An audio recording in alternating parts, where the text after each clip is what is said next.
If you're looking for the cheapest coins in Madden 23, head over to AOEAH.com. They are fast and reliable. And make sure to use code WOLF for 3% off. Link is in the description. Today, I'm going to show you guys the importance of shading. If you're a little timid, you feel like your adjustments aren't there, you need to get into the lab. Let me help you out, all right? So pay attention. Make sure you drop a like. You want the advanced stuff, the schemes, the full scheme breakdowns of the good stuff in the game. Pretty much the dollar defense, right? You can use the nickel 3-3 like I'm going to show you guys today with the shading. However, if you want that advantage, become a member today. Get access to the full schemes, trade wide flex, wild trill weak, tight offset, tight end, the 4-6 defense.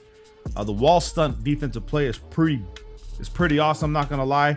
We have the dollar defense. We have the Ace Madden mini scheme. Go to acemadden.com. Use code WOLF. Link is in the description to his website. Make sure you use WOLF if you're going to take part in that. That way you get a good discount. All right, so 3-3.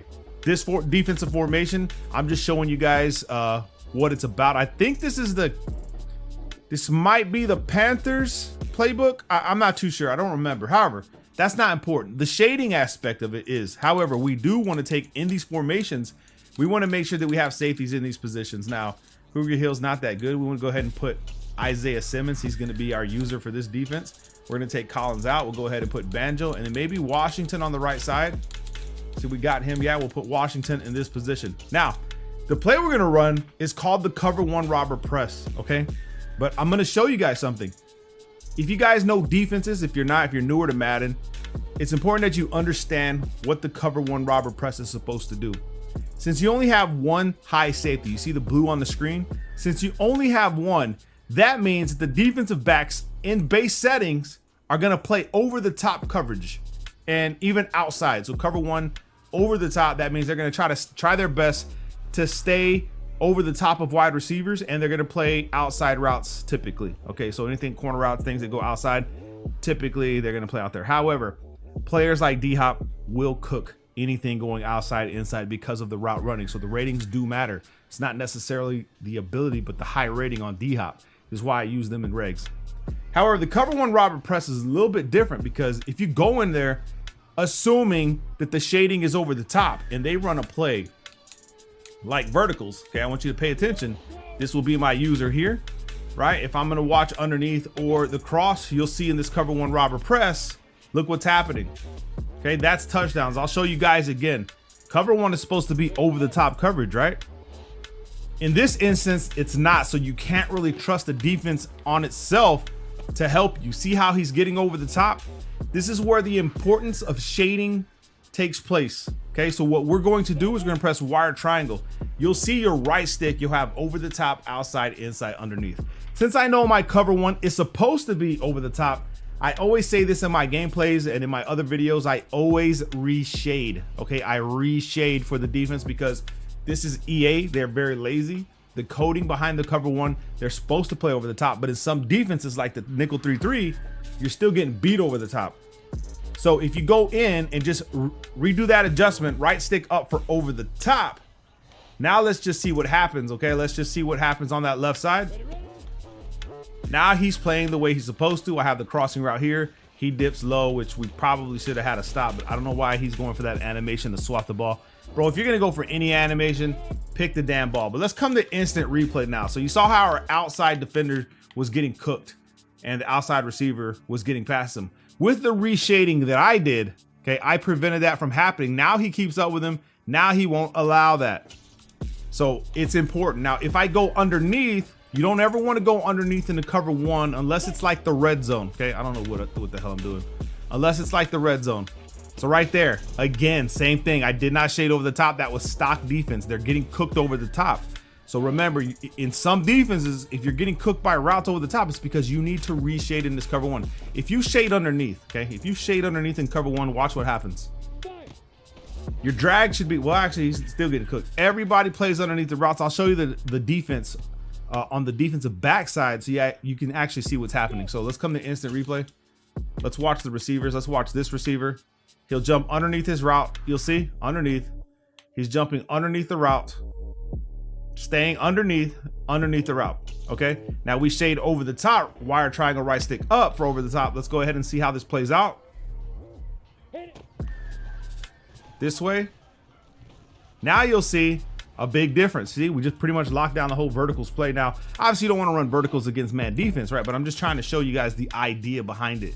This is like how you play defense like a damn pro, okay? So right here, now with over the top coverage, these guys are gonna stay above them, okay? Now, in other plays like cover 2 man, they're supposed to automatically play underneath. Remember that cover 2 man defense automatically plays underneath. So we can go to nickel 3-3.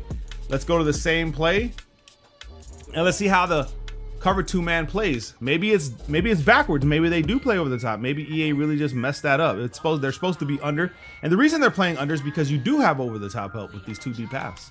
So your defensive backs can play underneath and inside, right? They'll cover every inside route. So let's just see what happens here.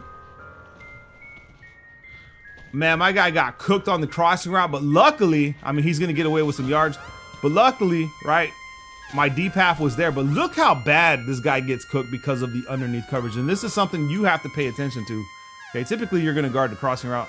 I just came and let my user hit the line and stuff like that. But look at this guy just get spun and won. You know what I mean?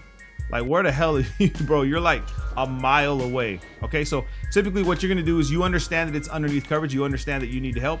Your weakness is gonna be right here in the middle into the crossing route this way. Now, typically when I run cover 2 man, I'm trying to slow down the underneath routes. Boom, you got the crossing route, but this guy's getting continuously cooked, bro. It is insane to me.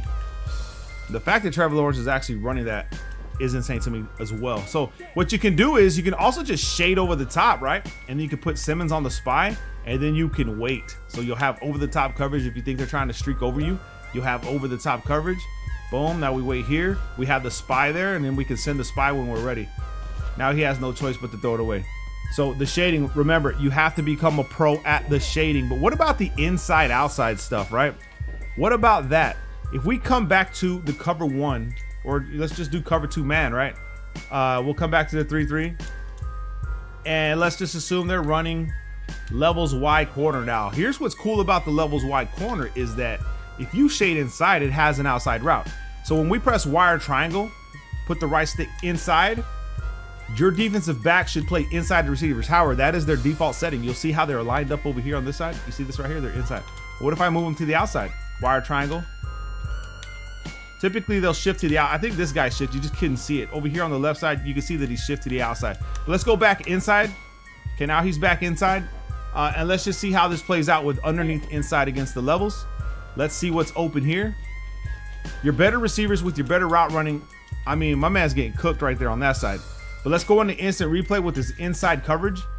And this is going to be the tall tale sign of who you need to guard the rest of the game. So when you run cover 2 man the first time, right, you pay attention to what's happening, okay?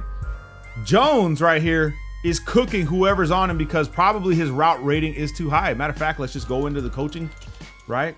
Go to the depth chart. Let's go to the wide receivers. And let's look at, well, actually wrong team. My bad, my apologies. Jones, okay? So speed 91, acceleration 93. He's a very good receiver. His route running is 77, 79, 80. Hopkins is in the 90s. This is why we use Hopkins. So you got to make sure that you start to prioritize that wide receiver, okay? Coming on the in route, you'll know that, okay, I see him on the field. I know he's going to be cooking everybody. I'll keep it inside. Let's just see what happens with this corner route with inside coverage, though, since he's already outside on leverage. Okay, he doesn't cut it well enough. And it's pretty much going to be, oh, damn, almost aggressive catches. So now let's go ahead. Now that we know, we'll see the inside coverage right here in instant replay. They're doing it pretty well. They're sticking inside, except this guy's getting cooked because he's just a better receiver, or this guy's just a bum, right? It's all good. But inside, these guys are doing a good job of staying inside the routes. Is what we want. But let's shift it outside.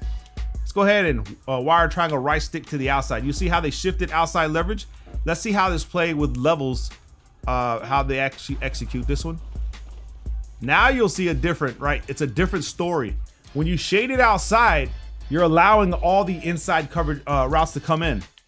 Again, this is how important shading is in man defense. This guy's gonna break free.